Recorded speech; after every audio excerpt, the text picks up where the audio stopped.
رم بیشتر مساوی لپتاپ سریعتر؟ همیشه نه.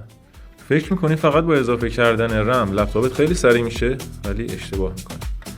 مورد اول، اگر هاردت هنوز HDD باشه اضافه کردن رم معجزه نمیکنه. مورد دوم، اگر پردازندت ضعیف باشه رم بیشتر مشکل تو حل نمیکنه.